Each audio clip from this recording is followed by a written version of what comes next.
Alright guys, we got in a new fuel pump. I'm gonna show you guys how I cut the access hole. They go for any car that you have, SUV, pickup truck, or anything, car. Show y'all how I cut the access hole here. And here's the new fuel pump here. I'm gonna walk over in this area. Here's where my other car is at right here. And this is actually a Honda Accord fuel pump.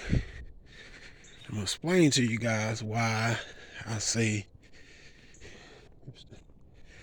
it's best to get a fuel pump assembly if necessary, if you can.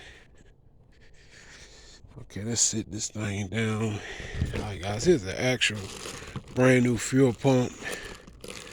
It comes with the gasket and the washers and stuff to go around the banjo boat. And the reason why I tell you guys the best, I'm gonna show you guys why it's best to get a fuel pump assembly. I'm about to show you. The reason why, because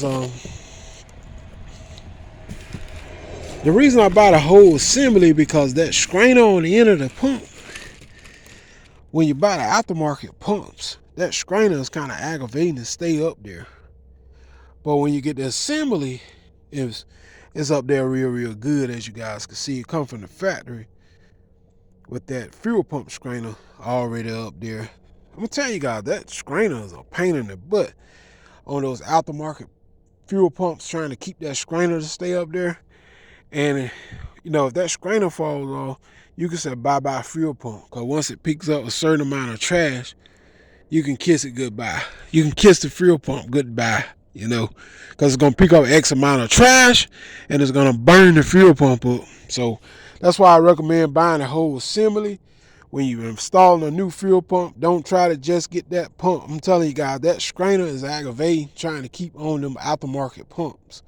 All right. So here what I did. This pump was only $55 on Amazon.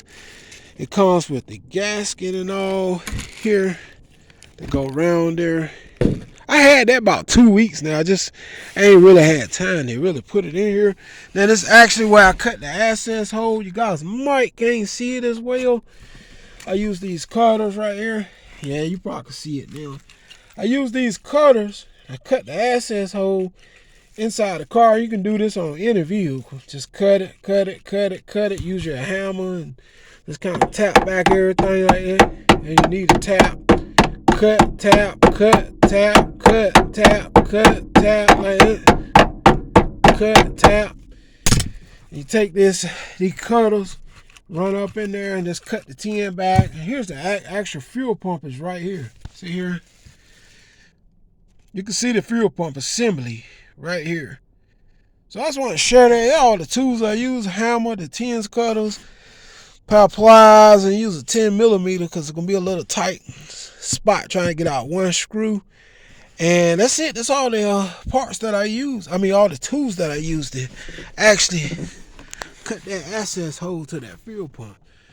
So, and here's the actual new pump right here. This one got a new fuel pump, but that strainer kind of iffy, So I'm gonna drop this one in my other Honda over there. So anyway, I just want to share that, man. I recommend you getting a fuel pump assembly. If you're doing this job, it's just so much easier to get a fuel pump assembly. And yes, sir. I hit y'all on the next one, man. I'm about to get up out of here. Just want to share that fuel pump, which I thought was a good buy. I recommend just getting your whole fuel pump assembly, and you ain't got to wrestle with that fuel pump strainer falling off the pump and burning up the brand new fuel pump because that strainer ain't up there correctly.